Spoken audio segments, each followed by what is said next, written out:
Artora vous propose 3 minutes d'art. Je suis Ambre Gonnet et aujourd'hui, je vous emmène en balade dans Paris pour vous parler du monument le plus emblématique de notre pays, la Tour Eiffel.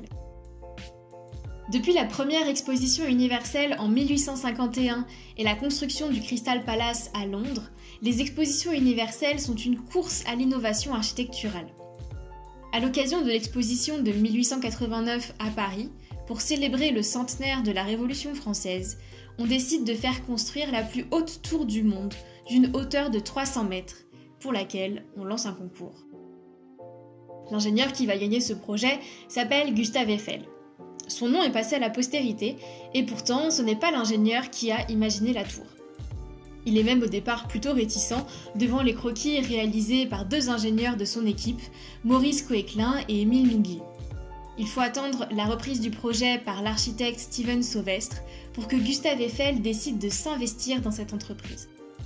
C'est lui qui va alors faire connaître le projet auprès du grand public.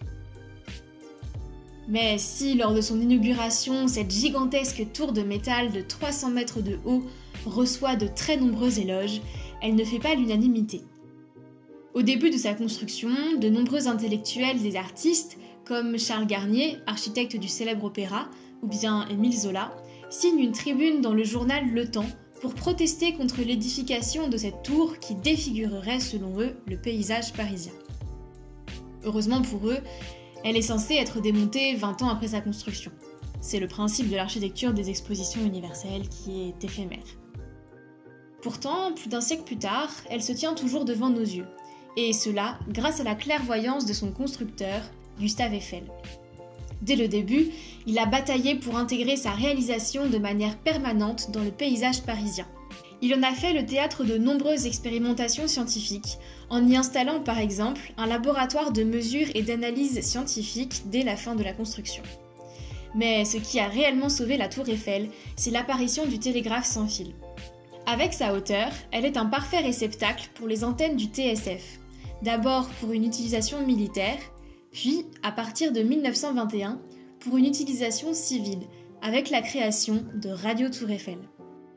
En 1935, on installe une antenne de télévision, toujours en service aujourd'hui.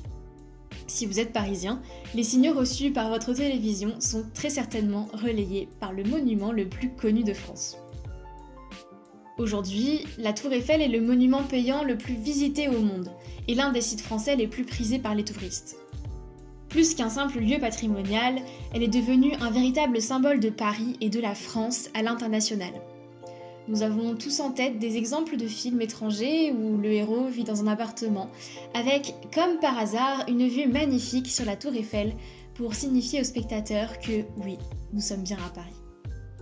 À demain!